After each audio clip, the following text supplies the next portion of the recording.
You're saying that the world needs some order when it comes to oil, a price band, a proper floor and an acceptable ceiling. Well, what are all those things? Well, exactly. You know, the market, the oil market, by its nature, is very volatile. So as we go through the time, the volatility will be there. If we want to have less volatility, we need to have a price band. And that price band only comes in from having a policeman in the market like Saudi Arabia. Well, indeed. Well, I let you put your earpiece in again. Just what can Saudi Arabia do here? It is their, of course, avowed aim to try and destroy the shale industry in the United States. So they cannot have a recovery. It cannot act as a policeman because they won't rest until that is done, I would assume. Well, that is correct. I mean, we're looking at a minimum of 500,000 barrels per day drop in shale production this year. It could be more, but I think that minimum could be maintained. That would definitely give them a start that they have achieved one part of the goal. I think that the demand growth should not be underestimated. 1.2 million barrels per day demand growth will be seen this year. So by the end of the year, the inventories will be 50% of what they are today. So there will be substantial improvement by itself without a policeman coming in there to regulate the market. Well, as we see, of course, the level of shale being produced in the United States fall, I mean, Iran is perfectly capable of making up that shortfall and do even more than that. So why are you so confident that this glut is going to be actually removed? Actually, the numbers are simple. The Iranians can increase 1 million barrels per day. They've already decided they're only going to add 500,000 barrels per day, and they will wait until the end of the year or early next year before they add the rest, because they don't want to be seen to be responsible for the drop in the price of oil. That's if they do that, if anybody in Iran does that, they'll be despised by people not only outside but inside the country. So there is no plan to try to engage in a price war. If you have a demand going up by 1.2 million barrels per day and supply going down by, say, 700,000, 800,000, then you have a 2 million barrels per day change. If the Iranians come in by 500,000 and the Iraqis 300,000, another 200,000 in Africa, then you have 1 million barrels per day change in inventory levels. That's why the markets will change. You know, we've got this oil price going down to, what, the sub-$30 a barrel level at one stage, recovering, of course. Have you ever known conditions like this as long as you've been in the industry? I haven't. This is the worst condition I have seen for the oil producers, especially private producers around the world. You know, whenever the price of oil now is below $40, it's just death, blood and guts everywhere. There is no scenario that somehow we can stay in that range for more than several months. We have to get out of this because the production will fall, guaranteed.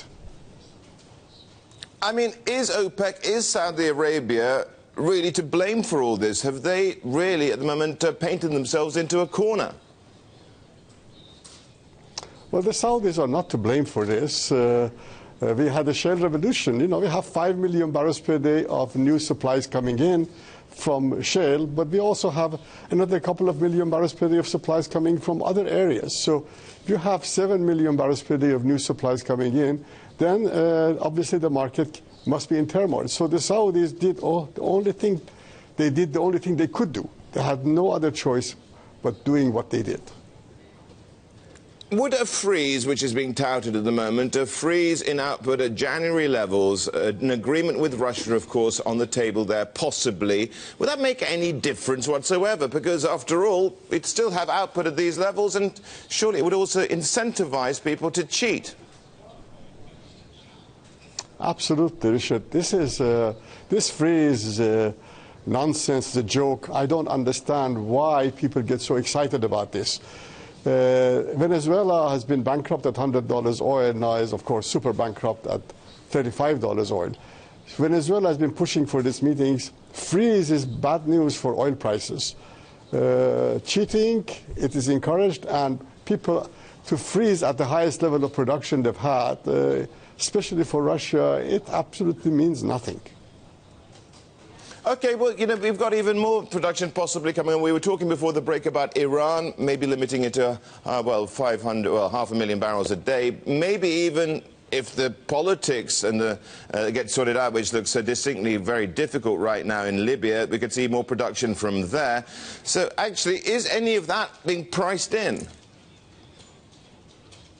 Well, Libya is not priced in at all. Iran is now being priced in. Libya, the oil production, is nothing wrong with it. In fact, if the different warring factions agree, there can be 1.2 million barrels per day, which can either take the price down to $20, or people, other OPEC members, have to cut back production. Nobody is pricing it in there because nobody is believing that it can happen, but it's a scenario that we cannot ignore.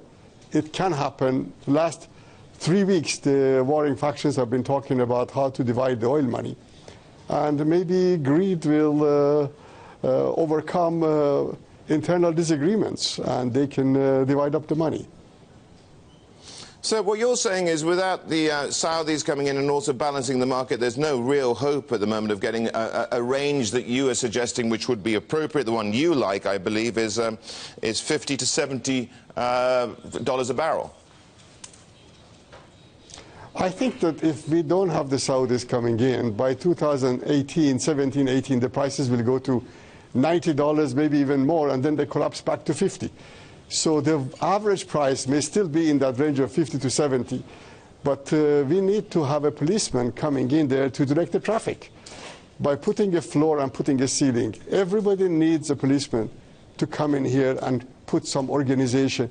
The free market will be very volatile. I see lots of $40, $50, $70, $80, $90 volatility staying in the market without the Saudis' very strong hand and doing for us what they did 2010 and 2014.